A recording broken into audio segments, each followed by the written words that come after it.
जय जिनेन्द्र सर। जय दिनेश जय जय। आपने ये इस अकाउंट से नहीं किया था क्या? मैं नहीं, मैंने तो मैंने अपने वो अकाउंट से किया। मैं ऑटोमेटिकली मैंने ज्वाइन किया मीटिंग, तो मेरे को दूसरे उस पे ले गया मीटिंग पे। नहीं, मुझे लगा आप इस अकाउंट से लॉग इन करेंगे एज अ होस्ट। नहीं, तो मैंने एज ए होस्ट ही किया है इसको। मैंने अपने अकाउंट पे लॉगिन किया जो आपने बनाया है, और मैंने स्टार्ट की मीटिंग, मेरे पास रिमाइंडर आया तो मेरे को वो दूसरी उस पे ले गया, वहां पे कोई भी नहीं था। अच्छा, वो पता नहीं, फिर मुझे भी पहले ऐसा नोटिफिकेशन आया कि ये host is in another meeting. चलो कोई बात नहीं।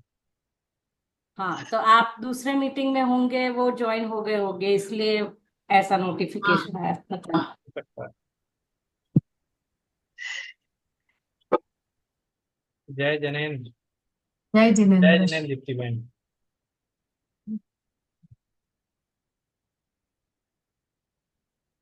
1 मिनट और देंगे अपन, तब तक आप मेरे को बताना अगर मेरी स्क्रीन दिखती है तो।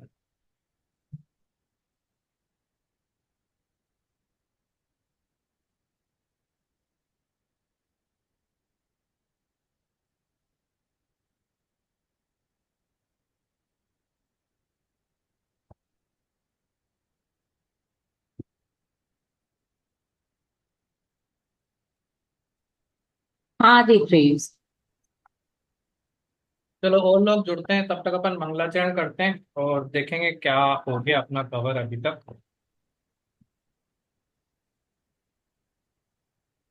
नमो अरहंताणम, नमो सिद्धाणम, नमो आयर्गणम, नमो नमो वज्राय, बुद्धाय। नमो लोके नमस्ते सव्यता, संसार पाणिनीय शिरसाणे, शिरसाणे गुणरहितं गुण विभूषण महावीरम, सम्मतरायं समन्वयम् हरिं पहेड़ी समुच्चेतनम परमं मोक्षम। आपको कोई क्वेश्चन है दीप्ति बहन? आपका एड्रेस है? आवाज आ रही है मेरी? हाँ, आवाज आ रही है। हाँ। દીપ્તિબેન, તમારો હેન્ડ રેસ છે, કોઈ ક્વેશ્ચન છે તમારો? ઓકે, ના ના ભૂલમાં હતો, ઓકે।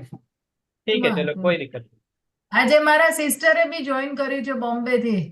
अच्छा, जय મારા जिनेन्द्र मीना એड्रेस बहन, सबको। પૂછે हाँ છે. अच्छा, ओके, चलो बढ़िया। हाँ, मैंने बोला पहले हमारे बहुत. सिमिलर लग रहे हैं दोनों। हाँ. ठीक है। वो भी पीएच क्लास कर रहे हैं और मैंने बोला कि अभी जस्ट शुरू हुआ है ना, तो शुरू से ज्वाइन कर दो कोमट सर, तो अच्छा रहेगा इसीलिए. नहीं, अच्छी बात है। हाँ. आगे के भी मैंने देखे, यूट्यूब पे थे। कोशिश करूंगी सुनने की। हाँ, हम वैसे हाँ. आपके भी प्रो हर क्लास में मेरी कोशिश रहती है कि पीछे का एक बार हाँ कर लें 10-15 मिनट तक, तो हाँ। क्योंकि जुड़े रहना जरूरी है। ये सब्जेक्ट ऐसा है कि बीच हम्म. का मिस हो गया तो फिर आगे का गया। हम्म। हाँ. ठीक है। तो अभी तक अपन ने क्या देख लिया? किसने लिखा है ग्रंथ? कौन है रचयिता, लेखक? आचार्य सिद्धांत चक्रवर्ती. हाँ, आचार्य नेमिचंद्र सिद्धांत चक्रवर्ती। तो नेमिचंद्र उनका नाम है, आचार्य उनका पद था मुनि संघ में, और सिद्धांत चक्रवर्ती की पदवी उन्हें मिली थी, है ना? किसने दी थी? स्वयं ने। हाँ। स्वयं. क्यों दी? उन्होंने स्वयं को, वो क्यों कहते हैं सिद्धांत चक्रवर्ती? जैसे चक्रवर्ती ने 6 खंड को जीत लिया, वैसे उन्होंने ये 6 अपने खंड है षट खंडागम, हाँ। उनकी पर से ये जिस रचना की है हाँ, उन्होंने. वो कहते हैं जैसे चक्रवर्ती 6 खंड को जीतता है तो इसलिए हम उसको चक्रवर्ती कहते हैं, उसी प्रकार मैंने भी षट खंडागम को जीता है। षट खंडागम को जीता है अर्थात षट खंडागम ग्रंथ का स्वाध्याय किया है, उसको आत्मसात किया है, उसको बहुत अच्छे तरीके से समझा है। तो जिस प्रकार 6 खंड जीतने से उसको चक्रवर्ती कहा जाता है, उस प्रकार मैंने 6 खंडों को अर्थात षट षट खंडागम के 6 खंडों को जीता है, इसलिए मैं भी चक्रवर्ती हूँ। अब यहाँ पे षट खंडागम है सिद्धांत ग्रंथ। सिद्धांत ग्रंथ अर्थात जो बेसिक जैन धर्म के बेसिक नियम जो हैं सिद्धांत रूप में उनको प्रारूपित करने वाला, तो वो चक्रवर्ती। तो मैंने सिद्धांत ग्रंथ को साधा, इसलिए मैं सिद्धांत चक्रवर्ती ना। तो ये थोड़ा सा परिचय जो अपने जानने लायक है आचार्य नेमिचंद्र का है। अब गोमटसार कर्मकांड कहाँ से आया ये भी अपन ने देखा है ना, कि अपने अंतिम तीर्थंकर कौन से थे? नेमी महावीर स्वामी। महावीर भगवान। तो महावीर भगवान का, महावीर स्वामी का जब निर्वाण हो गया, उसके पहले तो उनकी देशना कीर्ति रहती थी, समोशरण में लोग सुनने जा रहे हैं ना। जब उनका निर्वाण हो गया तो वो ज्ञान कम होने लगा। अब वो झेलने वाला, कोई बचाने वाला, उसको निरंतर चलाने वाला नहीं बचा ना। तो उसके बाद भी 383 वर्ष तक वो अंग ज्ञान चलता रहा ना। आचार्यों के माध्यम से चर्चा होती रही, लेकिन धीरे धीरे धीरे समय काल के प्रभाव से वो कम होता जा रहा है। ठीक है? कम होता जा रहा था तो उसी समय पे एक आचार्य थे भद्रबाहु स्वामी। ठीक है? ये भद्रबाहु स्वामी वही आचार्य हैं जिन जो निमित्त ज्ञानी आचार्य भी जिनको कहा जाता है ना, अगर आपने नाम सुना हो तो वो अष्टांग निमित्त ज्ञानी थे और उनके शिष्य थे आचार्य धरसेन। तो पहली बार हमारे पास भद्रबाहु स्वामी ऐसे आचार्य बचे थे जिनको थोड़ा ज्ञान था उस देशना का डायरेक्ट। महावीर भगवान ने जो बोला, जो तत्व समझाया, उसका डायरेक्ट ज्ञान भद्रबाहु स्वामी को। उसके बाद धरसेन आचार्य जो थे, उन अब भद्रबाहु स्वामी एक बहुत बड़े आचार्य थे है ना, बहुत बड़े स्तर पे। तो उनके संग में जो आचार्य थे, अब उस समय अब फिर से काल दोष के प्रभाव से धीरे धीरे शिथिलाचार बढ़ने लगा। ठीक है? लोग धर्म से विमुख हो रहे हैं, और सामान्य जन ही नहीं, आचार्य भी, मुनि संघ भी। बट उनमें आचार्य धरसेन ऐसे थे जिनमें वो योग्यता दिखी भद्रबाहु स्वामी को, ये है ना, कि अब वो समय आ गया जब अंग ज्ञान अब मस्तिष्क में सुरक्षित नहीं रह पाएगा, अब शवशम की बस की बात नहीं है। अब इसको कहीं ना कहीं लिखा जाना जरूरी है तो ही ये आगे चल पाएगा, अदरवाइज ये लुप्त हो जाएगा ना? तो उन्होंने आचार्य धरसेन को वो समझाया। अब आचार्य धरसेन के माध्यम से उनके जो दो शिष्य थे, कौन कौन से हमें याद है नाम? उदंत और पुष्पदंत भूत और बोले। बुद्धि। हाँ, आचार्य पुष्पदंत और आचार्य भूतबली। इनको वो ज्ञान आचार्य धरसेन ने दिया। तो परंपरा कहाँ से चली? भद्रबाहु स्वामी से आचार्य धरसेन, आचार्य धरसेन से पुष्पदंत आचार्य एंड भूतबली। पुष्पदंत और इन दो आचार्य आचार्यों को भूतबोले। वो ज्ञान मिला, और इन दो आचार्यों ने मिलकर शतखंडागम ग्रंथ की रचना की। ठीक है, यहां तक तो शतखंडागम। अब हम डायरेक्ट कनेक्ट कर सकते हैं शतखंडागम ग्रंथ को भगवान महावीर से, है ना, डायरेक्ट तीर्थंकर से, डायरेक्ट देशना से, डायरेक्ट सिद्धांतों से।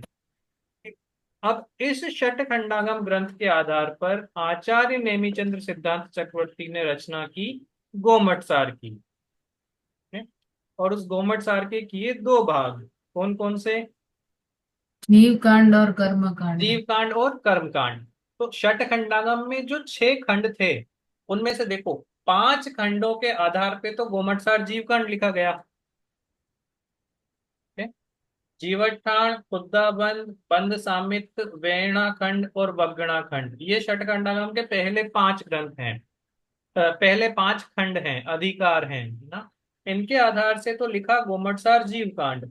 और अंतिम जो महाबंध अधिकार है, उसके आधार से पैड़ी समुक्कित्तण ये और जीवठाण ये, इन दो चूलिकाओं को मिला के लिखा गोमटसार कर्मकांड। ठीक है? तो 5 खंडों के आधार से जीव कांड, अंतिम खंड के आधार से कर्म कांड। अंतिम खंड में परंतु पैड़ी समुक्कित्तण और जीवठाण चूलिका, ये दो चूलिकाएं भी सम्मिलित हैं। ठीक है? यहां तक अपनी चर्चा हो गई थी गोमटसार के बारे में, सिर्फ ग्रंथ के बारे में, है ना। वो स्टोरी तो याद है क्यों लिखा, कहाँ जरूरत पड़ गई गोमटसार लिखने की? राजा गोमटेश के कहने पर उन्होंने लिखा था। हाँ, राजा गोमटेश, है ना, राजा गोमट या चामुंडराय के निवेदन पे लिखा था। चामुंडा। हाँ, कि कहाँ पे लिखा था ये गोमटसार? श्रवण बेलगोड़ा में जो बाहुबली जी की प्रतिमा है, उसके सामने नेमिनाथ जी का जो मंदिर है, जिनालय है। बैठ कर नेमिनाथ लिखा है। जिनालय में लिखा गया, बिल्कुल सही, नेमिनाथ नेमिनाथ जिनालय में जिनालय। लिखा गया है ना। वो नेमिनाथ जिनालय कहाँ है कि भगवान बाहुबली की प्रतिमा जो है उसके सामने एक जिनालय है ना, चैत्यालय, वहां पे बैठकर। ठीक है। गोमटसार कर्मकांड अपना चल रहा है, इसके 9 अधिकार हैं ना। 9 अधिकार के नाम रिपीट नहीं कर रहा हूं मैं, जैसे जैसे अपन पढ़ेंगे अपने आप याद होते जाएंगे। पहला अधिकार है प्रकृति समुत्कीर्तन अधिकार ना। तो प्रकृति समुत्कीर्तन अधिकार में किस चीज की चर्चा चल रही है, ये मंगलाचरण में भी बताया है ना। दूसरी गाथा जो है, तो किस चीज की चर्चा की है? जीव की प्रकृति की, कर्म की प्रकृति कर्म की। प्रकृतियों की, है ना। कर्म की। उसके पहले हाँ अपन वहां पहुंचे, तो अपन चूंकि रिवाइज कर रहे हैं, एक चीज अपनी छूट गई है। पहली गाथा में किस किस को नमस्कार किया है? भगवान महावीर स्वामी को, ग्रंथ આપણો नेमिनाथ કર્મ भगवान को। કર્મ ગ્રंथ પર છે। आप कुछ बोल रहे हैं क्या कि आपकी आवाज बहुत लो आ रही है, मतलब मेरे को ही कम आ रही है या सबको कम आ रही है, पता नहीं। महावीर भगवान को नमस्कार किया है, और नेमिनाथ भगवान को नमस्कार किया है। फिर झिनवाणी माता को। जिनवाणी माता जिनवाणी को माता को। नमस्कार किया है। और 24 कीर्तन कर, 24 कीर्तन 24 कर। तीर्थ। तो वो अर्थ निकालने की अभी जरूरत नहीं है ना, याद रह जाएगा कैसे निकाला था। ठीक है। हाँ जी, हाँ जी। दूसरी गाथा भी अपन ने पढ़ ली थी, दूसरी गाथा में क्या बताया है? जीव और कर्म की भिन्नता। हाँ, जीव और कर्म की भिन्नता बताई है ना, कि जीव और कर्म अनादिकाल से एक साथ रहते हैं, लेकिन फिर भी भिन्न भिन्न हैं। तो अनादिकाल से एक साथ किस तरह से रह रहे हैं, किसका उदाहरण दिया था? सुवर्ण और हाँ, मिट्टी का। हाँ, स्वर्ण तेल का। और मिट्टी का।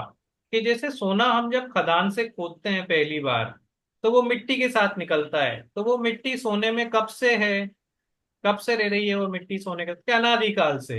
अनादि से। अनादिकाल से दोनों एक साथ ही रहते हैं, लेकिन उनके स्वभाव से, या अपनी भाषा में कहें तो उनकी वैल्यू से पता चलता है कि दोनों अलग हैं ना। मिट्टी मिट्टी के भाव बिकती है और सोना सोने के भाव बिकता है। वैसे ही जीव और कर्म अनादिकाल से एक साथ हैं संसार में, लेकिन दोनों की वैल्यूज अलग हैं, दोनों के गुण अलग हैं, दोनों का स्वभाव अलग है। इससे हमें पता चलता है कि दोनों अलग अलग हैं। ठीक है? अब ये अलग अलग हैं, इसके अपन ने 3 पॉइंट ऑफ व्यू देखे थे, 3 तरह से समझा था कि अलग अलग कैसे हैं, कुछ याद है थोड़ा बहुत? एक सिद्ध परमात्मा का, हाँ, पहला पॉइंट जो कि जब हम सिद्ध भगवान के पास गए या सिद्धों का हाँ, स्वरूप समझा, तो हमने हाँ देखा जी, सिद्ध तो मात्र जीव रूप में बैठे हैं, चेतन रूप में हैं, ज्ञान दर्शन से पूर्ण है, वहां पे कर्म उनके पास है ही नहीं। तो देखते ही मुझे क्या समझ में आया, अरे कर्म बिल्कुल अलग हैं और जीव बिल्कुल अलग है, क्योंकि यहाँ पे तो कर्म है ही नहीं ना। तो अनादि से एक साथ रह रहे हैं, लेकिन अलग अलग यहाँ पे दिख रहे हैं, तो अलग अलग हैं। दूसरा पॉइंट क्या था? दोनों का स्वभाव अलग अलग है। हाँ, दोनों का स्वभाव अलग अलग है। जीव जानने देखने का काम करता है, तो कर्म जानने देखने का काम नहीं करता है ना। कर्म स्पर्श रस गंध वर्ण रूप है, उद्गल रूप है, तो जीव चेतन रूप है, दोनों अपने अपने में वर्त रहे हैं, यहां से पता चलता है कि दोनों अलग अलग हैं। और तीसरा क्या है? इतना अनादिकाल से साथ में है, फिर भी एक रूप दूसरा रूप नहीं हुए है। हाँ, तीसरा कारण कि इतने टाइम से अनादिकाल से साथ में है ना, फिर भी एक भी जीव कर्म नहीं बना और एक भी कर्म जीव नहीं बना। मतलब जीव हमेशा से जीव ही रहा और कर्म हमेशा से कर्म ही रहा। तो जब इतने टाइम से कोई एक दूसरे रूप नहीं हुआ, तो आगे भी नहीं होंगे, इसलिए दोनों अलग अलग हैं, है ना। तो एक तो सिद्ध को देखने पे पता चला कि दोनों अलग अलग हैं, सिद्ध भगवानों को देखने पे। दूसरा, दोनों के स्वभाव से पता चला कि एक ज्ञान दर्शन रूप वर्त रहा है, दूसरा पुद्गल रूप वर्त रहा है, तो दोनों अलग, स्वभाव अलग तो द्रव्य भी अलग। और तीसरा, कि दोनों कभी एक रूप हुए ही नहीं। चलो कर्म तो जड़ है, वो तो जीव रूप नहीं हुआ, लेकिन जीव तो ज्ञानादि गुणों का भंडार है, वो भी कर्म रूप कभी नहीं हुआ। तो इससे पता चला कि ये तो वास्तव में दोनों अलग अलग ही हैं ना। इतना अपन ने देख लिया। इसमें एक चीज और है गाथा में कि ये दोनों अलग अलग हैं, ये किसी ने किए नहीं है अलग अलग ना। अपन ने तो कर्मों को अलग करने का मतलब है कर्मों को हमसे अबद्ध किया है ना, बंधन रूप से अलग रखा है। लेकिन वास्तव में तो ये बंधे वैसे नहीं थे ना, थे अलग अलग ही। ठीक है, ये दूसरी गाथा भी अपनी हो गई थी है ना। इसमें ये 3 पॉइंट अपन ने देख लिए। इससे हमें क्या फायदा है, क्या पता चलता है, क्यों पढ़ी हमने ये गाथा, क्या दोनों मिला आगे इसको एक, हमसे। दोनों अनादिकाल से है, आगे पीछे नहीं है। हाँ, एक तो हमें ये विशेष ज्ञान हुआ कि कोई भी पहले नहीं आया इसमें। ऐसा नहीं है कि हम्म, पहले जीव आया फिर उसके पीछे कर्म आ गए, या पहले कर्म आया फिर उसके बाद जीव आ गया ना। दोनों अनादि काल से ही हैं। अनादि काल से अर्थात उस समय से जिसका हम पता नहीं कर सकते, अनादि अर्थात जो कभी शुरू नहीं हुआ है ना। अनादि अनादि रूप ही वर्त रहा है। तो कहीं ये पता चले कि पहले जीव आया हो फिर उसने कर्म बांध लिए, नहीं, ऐसा नहीं। पहले कर्म कहीं होंगे फिर जीव आके कर्म हो गया, तो ऐसा भी नहीं। दोनों अनादि काल से साथ में ही रहते हैं। हाँ? और क्या पता चलता है। दोनों संबंध स्वयं है, कोई ने हाँ किया नहीं है। ना, जैसे उस सोने में कोई मिट्टी मिला के नहीं आया खदान में, वो सोने के साथ मिट्टी हमेशा से ही है। वैसे जीव ने, जीव के कुछ करने पे कर्म नहीं बने उसके वहां पे, वो संसार अवस्था में उसके स्वयं से ही बंधे हुए हैं है ना। और दोनों कि साथ हम रहते मुक्त हैं हो फिर भी सकते हैं। भिन्न है। हाँ, दोनों साथ में रहते हैं फिर भी भिन्न है। हाँ, कि दोनों साथ में रहते हैं तो मेरे को ये सोच के चिंता करने की जरूरत नहीं है कि मैं संसार अवस्था में ही रह जाऊंगा, ऐसे कर्म कर रहा हूं तो फिर नरक में ही रह जाऊंगा, क्या पता मैं कभी मोक्ष जाऊंगा या नहीं जाऊंगा। अरे जाएंगे, क्यों? क्योंकि साथ में रहते हुए तो हम अनादि से आए हैं। लेकिन एक समय ऐसा आता है जब जीव पुरुषार्थ द्वारा इनको अलग कर देता है तो ये अलग ही, लेकिन अपन से भी अबद्ध कर देता है ना। अपन से भी इनका बंधन नहीं रखता। ये पॉसिबल है, करके दिखाया हुआ है ना। इसलिए ये एक मोटिवेशन मुझे मिलता है, एक उत्साह मुझे मिलता है कि मेरे को जिंदगी भर या अनंत काल तक संसार में ही रहना है, ऐसा नहीं है। कितने भी कर्म बांधूं, कैसे भी कर्म बांधूं, इनको अलग किया जा सकता है ना। और बराबर, हम कर्म के आश्रित नहीं है। हाँ, जब दोनों का स्वभाव अलग है तो कर्म मुझे संसार में कैसे रोक सकता है ना। कोई मेरे ऊपर कंट्रोल बराबर, करे तो ही तो मेरे को रोक सकता है। जब उसका स्वभाव ही ज्ञान दर्शन रूप नहीं है तो मेरे ज्ञान दर्शन को कैसे प्रभावित करेगा। तो उनके आश्रित रहने की मेरे को जरूरत नहीं है, कर्मों के अनुसार मुझे चलने की जरूरत नहीं है ना। जब कर्मों के अनुसार चलने की जरूरत नहीं है तो मैं तो अपने अनुसार चलूंगा, और अपने अनुसार चलूंगा तो अपने आप ही ये कर्म अलग हो जाएंगे है ना। तो ये हमें विशेष ज्ञान इस गाथा से पता चलता है। कोई प्रश्न है अभी तक? नहीं है, ठीक है। मेरी स्क्रीन शेयर्ड है ना अभी। हाँ। देखो, तीसरी गाथा पे अपने को चर्चा करनी है।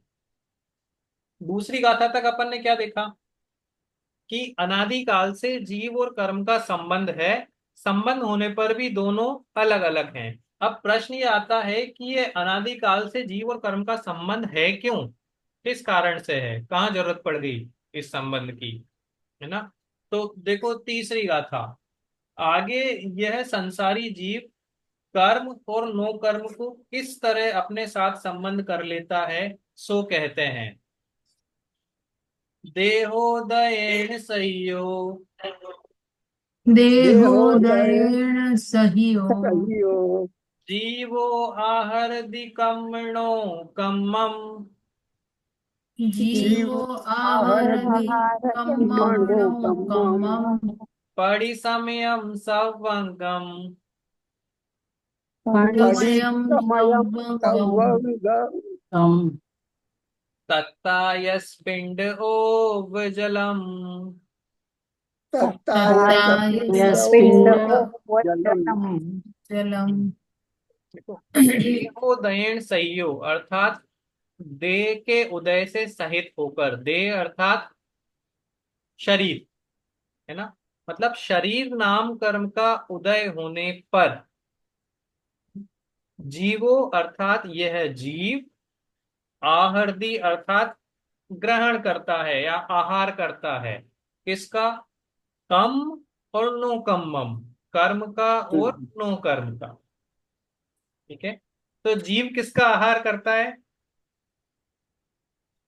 कर्म और कर्म। कर्म का कर्म और और नो कर्म। नो कर्म का। हम जीव है ना, हम हाँ, जीव हैं या नहीं? आहार मतलब क्या होता है? ग्रहण करना। आहार मतलब क्या होता है? खाना। खाना मतलब भोजन, खाना। है ना, मुनिराज आहार करते हैं, तो आहार मतलब भोजन। तो जीव भोजन करता है, जीव आहारदी, जीव संबंध करता है किनको? कर्म को कर्म और और नो कर्म। नो कर्म को। लेकिन कब करता है? कि देह उदय सहयोग, जब देह का उदय हो तो, देह अर्थात शरीर, शरीर अर्थात शरीर नाम कर्म का उदय हो तो। ठीक है?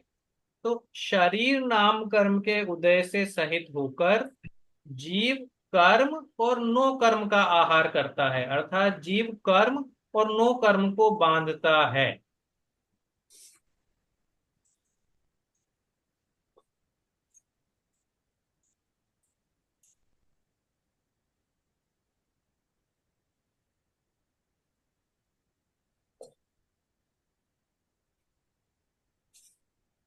ठीक है, अब शरीर यहाँ पे अर्थ लेना है, शरीर नाम कर्म, देवदेन अर्थात शरीर नाम कर्म। तो शरीर नाम कर्म के साथ जीव कर्म और नो कर्म को ग्रहण करता है। लेकिन यहाँ पे एक चीज और ध्यान रखने की बात है कि मात्र शरीर से ही बंध नहीं होता है ना, मात्र शरीर से कर्म बंध नहीं होता है, क्योंकि अगर शरीर से कर्म बंध होता तो अरहंत भगवान को भी कर्म बंध होता रहता। ठीक है, अरहंत अवस्था में कर्मों की कैसी स्थिति होती है पता है ना? नहीं पता है? अरहंत भगवान को नवीन कर्मों का बंधन नहीं होता है, तो उनके पास सत्ता में कर्म रहते हैं या नहीं? सत्ता में तो कर्म है। सत्ता में कर्म है। पुराने अगर सत्ता में पुराने जो नहीं, पढ़े हुए। हाँ, अगर सत्ता में कर्म नहीं होंगे तो वो सिद्ध बन जाएंगे, है ना। तो जब तक सिद्ध अवस्था प्रकट नहीं हुई तब तक अरहंतों की सत्ता में कर्म है, लेकिन जो कर्म बंध गए ना वो ही कर्म है, अब नवीन कर्मों का बंधन उनके नहीं हो रहा है। लेकिन शरीर है या नहीं? है। शरीर है। शरीर तो है। नवीन कर्मों का बंध क्यों नहीं हो रहा है? कि शरीर के ठीक है। लिए योगों की प्रवृत्ति भी आवश्यक है ना, मन वचन काया की चंचलता भी चाहिए, क्योंकि योग से नवीन कर्मों का बंध हो रहा है ना वहां पे। तो शरीर और योगों के माध्यम से यह जीव कर्म और नो कर्म का बंधन करता है। ठीक है, पहली लाइन का अर्थ समझ में आया? शरीर के उदय से अर्थात शरीर नाम कर्म के साथ योग का उदय होने पर या योगों की प्रवृत्ति से जीव कर्म और नो कर्म वर्गणाओं को या कर्म और नो कर्म को ग्रहण करता है। कब करता है ये? ऐसा कब होता है, किस समय पे कर्मों का ग्रहण होता है हमारे? कि पड़ी प्रति समय, समय। प्रति समय। इस समय। ठीक है, कहाँ से होता है? हाथ से होता है, पैर से होता है? सर्वांग सर्वांग। से। तो सवंगम अर्थात सर्वांग। सर्वांग से। तो जीव शरीर नाम कर्म के उदय से योगों के साथ कर्म और नो कर्म को ग्रहण करता है, प्रति समय ग्रहण करता है और सर्वांग से ग्रहण करता है। माथे से कर्म नहीं बनते हैं, हाथ से कर्म नहीं बनते हैं, पांव से कर्म नहीं बनते हैं, कहाँ से बन रहे हैं? सर्वांग से। सर्वांग से, सब जगह से कर्म बंध रहे हैं। ठीक है? किसके बंध रहे हैं? जीव के। जीव के। जीव के। जीव के, कौन से जीव के बन रहे हैं? संसारी जीव के। संसारी जीव के। संसार, देह सहित जीव के। हाँ, देह ये सहित, देह के देह और योग देह सहित सहित। जीव के, है ना। संसारी जीव में तो योग और अंग भी सहित। आ गए, वो भी संसारी हैं। जिसके शरीर नाम कर्म का उदय हो और योगों की प्रवृत्ति हो, वो जीव कर्म और नो कर्म को बांध रहा है। ठीक है? प्रति समय बांधता है और सर्वांग से बांधता है। ये सिद्धांत हो गया। ठीक है? सिद्धांत अर्थात ये अमिट बात है ना, ये नहीं बदलेगी। ठीक है, किसी भी कंडीशन में। इसका उदाहरण क्या दिया उन्होंने कि तत्तायस पिंड ओब जलम। तत्तायस अर्थात तप्त, तप्त अर्थात बिल्कुल गर्म हुआ, है ना। आयस अर्थात लोहा, और पिंड अर्थात लोहे का गोला, बोला। है ना। तो जैसे बिल्कुल आग से तपा हुआ लोहे का गोला हो और उसको जल में डाल दो तो क्या होने लगता है? सर्वांग से उसका रिएक्शन आता है। ना, जैसे अपन ने एक बर्तन में पानी भरा और उस पानी में अपन ने एक लोहे की गेंद बनाई गोल, ना, गोला, बिल्कुल उसको तपा दिया, बिल्कुल लाल हो गया। अब उसको मैं उस पानी में डाल दूंगा तो क्या होगा? वो धीरे धीरे पानी को सुखाने लग जाएगा ना, पानी को खींचने लगेगा अपनी तरफ। तो कहाँ से खींच रहा है वो पानी को? चारों तरफ से। पूरे लोहे चारों से, तरफ से। पूरा लोहा खींच रहा है ना। अच्छा, किस समय पे खींच रहा है वो? जब तक प्रति गर्म है तब समय। तक। समय प्रति, जब तक गर्म है वो खींचता ही रहेगा, है ना। तो जैसे वो जैसे वो लोहे का गोला आग के संयोग से गर्म होने पर प्रति समय और सर्वांग से अर्थात सभी दिशाओं से पानी को खींच रहा है, उसी प्रकार यह जीव देह, और देह अर्थात शरीर नाम कर्म, तो शरीर नाम कर्म और योगों से जब गर्म होता है ना, तप्त होता है, तब सर्वांग से प्रति समय कर्म और नो कर्म को खींचता है। ठीक है? उदाहरण समझ में आया कि लोहे का तपा हुआ गोला अपन ने डाल दिया पानी में तो वो पानी को सुखाने लगता है, सुखाता है मतलब वो पानी को खींचता है अपनी तरफ। वैसे ही यहाँ पे मैं हूं वो लोहे का गोला। यहाँ पे लोहे का गोला कौन है? देह सहित जीव है। शरीर। शरीर। जीव। जीव। शरीर। हाँ, शरीर, जीव, जीव लो ना, शरीर क्यों? वो शरीर नाम कर्म और योग तो आग हैं। अच्छा। आज समझ में आई? लोहे का गोला है जीव, जैसे, अच्छा। अब जैसे आग ने लोहे को गर्म किया वैसे ही शरीर नाम कर्म से और योगों की प्रवृत्ति से मैं गर्म हुआ। भाई, ठंडे लोहे के गोले को पानी में डालोगे तो वो पानी नहीं खींचेगा, है ना। तो वैसे ही अगर जीव होगा तो वो कर्मों से बंधित नहीं होगा, वो कर्मों को से बद्ध नहीं होगा, वो कर्मों को नहीं खींचेगा। लेकिन जब लोहे में अग्नि का संयोग होगा तो वो पानी को खींचेगा। वैसे ही जब जीव में शरीर नाम कर्म के माध्यम से योग का संयोग होगा, योगों की प्रवृत्ति होगी, तो मैं कर्म नो कर्म को खींचने लगूंगा ना। तो यहाँ पे लोहे का गोला हो गया जीव, आग क्या हो गई हम्म। फिर? वो गर्म कैसे हुआ? मन वचन का योग की हाँ, प्रवृत्ति से। योगों के माध्यम से, नाम कर्म रूप शरीर के माध्यम से। और यहाँ पे जल क्या है फिर?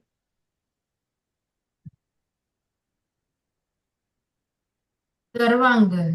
कर्म। कर्म। कर्म और नो कर्म का, कर्म है ना। कर्म। कर्म कर्म। परमाणु यहाँ पे जल हो गए। तो जैसे लोहे का गोला जल को खींच रहा है वैसे ही जीव कर्म नो कर्म को खींच रहा है। ध्यान रखने की बात यह है कि ठंडा लोहे का गोला जल को नहीं खींचता ना, उसी प्रकार शुद्ध जीव कर्म नो कर्म को नहीं बांधता। साथ में रह रहे हैं या नहीं, हाँ, आप उसी बर्तन में डाल दो तो लोहे का गोला पानी को नहीं खींचेगा। वैसे ही शुद्ध जीव कर्मों के बीच में रहता हुआ भी कर्मों को ग्रहण नहीं करेगा, लेकिन अगर गर्म होगा तो करेगा। तो लोहे का गोला गर्म हुआ आग से, जीव गर्म हुआ शरीर और कर्म। योगों से। ठीक है? बहुत अच्छा उदाहरण है, बहुत अच्छा सिद्धांत है ना। हमें पता होता है, लेकिन अंदर जाके पता चलते हैं तो मजा आता है ये सुनने में कि हाँ, ठीक है। फिर से एक बार लीजिए ना, तीनों का। किसका? ये तीनों को फिर से एक बार जरा लीजिए ना। किन तीनों को? लोखंड, जैसे आग। लोहे का गोला हाँ है हाँ अपना हाँ हाँ, जीव। इसमें फिर तीन चीजें हैं। एक तो लोहे का गोला, हाँ, ठीक है। आग। एक है वो अग्नि, जिससे लोहे का गोला गर्म अग्नि। हुआ है। और एक है जल, हाँ ठीक है। तो यहाँ पे लोहे का गोला तो हो गया जीव, जी। और अग्नि क्या हुई? जो लोहे को गर्म कर रही है। तो यहाँ पे जीव को गर्म कौन कर रहा है? गर्म अर्थात जीव को दूषित कौन कर रहा है? कर्म और संयोग, अरे हाँ, शरीर योग। कर्म और देह ये योग, मन वचन काय की प्रवृत्ति, तो ये हो गई अग्नि। क्योंकि इनके माध्यम से जीव अब किसको खींच रहा है वहां पे? लोहे का गोला, कर्म, पानी को। काम करना। पानी को, खाने को। जल को। हाँ, यहाँ पे हम जल। किसको खींच रहे हैं अब? कर्म को। कर्म नो, कर्म कर्म को। नो कर्म। कर्म नो कर्म। है ना। तो जल के माध्यम से यहाँ पे हमें कर्म नो कर्म लेने हैं। बराबर। ठीक है, देखो नीचे आता हूं।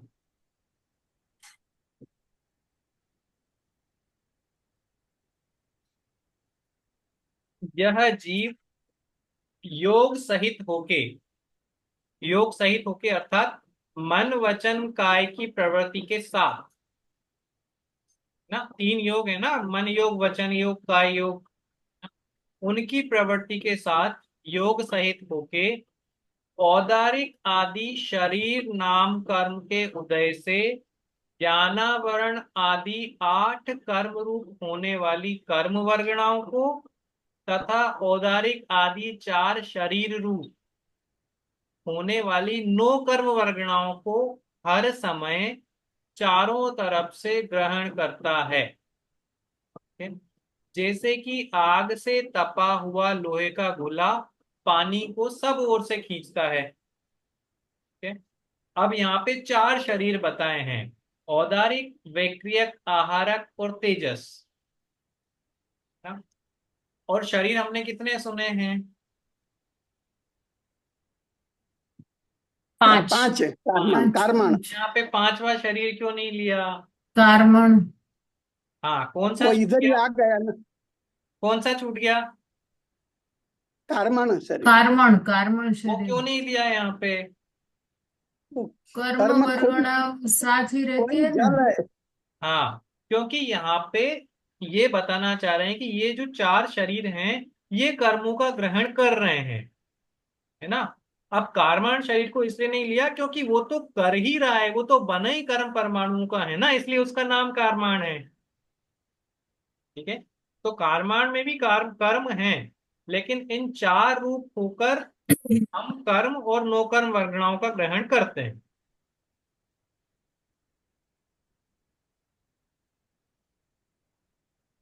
ठीक है, अब ये कर्म, नौकर्म कौन सी वर्गना में लेंगे? नौकर्म क्या लेंगे? हाँ मैं वहीं पे आ रहा हूं कि यहाँ पे 2 चीजें ली हैं, कर्म और नो कर्म। तो कर्म किसे कहते हैं? अच्छा, अभी कारमान आप, वर्गन। हाँ, कर्म किसे कहते हैं? ये जड़ परमाणु जो रहते हैं उसको कर्म कहते हैं। उद्गल का जो पिंड है उसको कर्म हाँ। कहते हैं, है ना। जो वो कर्म परमाणु कारमान वर्ग। परमाणु वर्गणाएं, है हाँ। ना, वो पुद्गल पिंड या वो पुद्गल जो कर्म रूप परिणमित होने की योग्यता रखता है कारमान वर्गणाओं पर। तो वैसे कर्म कितने हैं, अपन कितनों को जानते हैं? 8। 8 कर्म। 8। ये 8 प्रकृति है। हाँ, 8 प्रकृति: ज्ञानावरण, दर्शनावरण, वेदनीय, मोहनीय, आयु, नाम, गोत्र, होंगे। अहंकार। अब दूसरी चीज है नो कर्म। नो कर्म कितने हैं? 5 है। अनंत। जो 5 अनंत। 5। उधर। नो कर्म कितने हैं? 9। 9। और सब सब नौकर्मी है। हाँ, जो आप नो बता रहे हैं वो नो नो कषाय है ना। हाँ नो कषाय और नो कर्म अलग हैं ना, सबको हाँ कंफ्यूजन होता है अपन, मतलब अगर मैं भी अगर फ्लो में जाऊंगा तो बोल दूंगा नो, बट वो नो कषाय अलग हैं, हाथ से रति अरति वो अलग है ना। हाँ नो कर्म का अर्थ होता है किंचित कर्म, ईशत कर्म, हाँ अर्थात वो कार्माण वर्गणाएं, ठीक है, जो कि कर्म तो नहीं बन सकती, वो पुद्गल जो कर्म तो नहीं बन सकते लेकिन कर्मों के बंधन में निमित्त जरूर होते हैं, ठीक है। मतलब कोई एक नो कर्म ज्ञानावरण दर्शनावरण वेदनीय मोहनीय आयु नाम गोत्र अंतराय तो नहीं बनेगा, लेकिन इन 8 कर्मों में से किसी कर्म के बंधन में निमित्त जरूर होगा, ठीक है। हम्म, देखो मीटिंग में हम्म, अपने 4 मिनट रह गए हैं, अपने को वापस जुड़ना है, मैं पहले से एक बता देता हूँ, अगर ये छूट जाए ना तो वापस अपने को जुड़ना है। अब एक उदाहरण हाँ। देता हूँ जो मैं मंदिर में भी देता हूँ अधिकतर। दर्शनावरण कर्म में क्या होता है?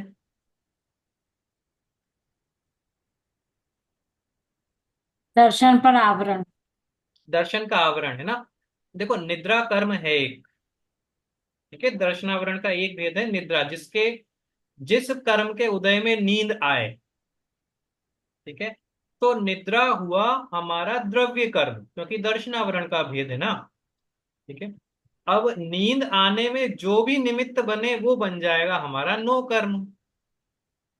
जैसे कि हमने आज गरिष्ठ भोजन किया, ज्यादा घी खा लिया, ठीक है? अब ज्यादा घी खा लिया तो मंदिर में बैठे बैठे नींद आ रही है, ठीक है? तो वो घी आपका नो कर्म बन गया, निद्रा कर्म का नो कर्म क्या बन गया? घी बन गया। एसी चल रहा है, मौसम अनुकूल है, तो नींद आ गई, एसी में जल्दी नींद आ जाती है, तो वो क्या बन गया? एसी क्या बन गया? नो कर्म। नो कर्म, ठीक है। तो नो कर्म अर्थात जो स्वयं तो कर्म नहीं है लेकिन कर्म के बंधन में निमित्त बराबर बन रहा है, कर्म की शक्ति को बढ़ा रहा है ना। वैसे निद्रा सामान्य आती या शायद नहीं आती, लेकिन मैं गरिष्ठ भोजन करके गया, पंखा चल रहा है ऊपर, सब सुविधाएं मिल गई, गद्देदार बिस्तर है, तो जल्दी नींद आ गई और गहरी नींद आ गई। तो ये किसकी वजह से हुआ? ये जितने भी साधन मिले ना शरीर से संबंध रखने वाले, गद्दा हो गया, एसी हो गया, पंखा हो गया, गरिष्ठ भोजन हो गया, घी खा लिया मैंने, ये सब क्या हो गए? उस नो निद्रा कर्म। नो कर्म, ठीक है। तो नो कर्म के भेद नहीं है। नो कर्म अर्थात वो उद्गल जो आपके कर्म बंधन में निमित्त हो रहा है, जिनके माध्यम से ये 8 कर्म शक्ति को बढ़ा रहे हैं, ठीक है। ये उदाहरण समझ में आया? ऐसा क्योंकि अपने साथ अधिकतर होता है, जल्दी नींद आ जाती है, तो वो नो कर्म बन गया हमारा।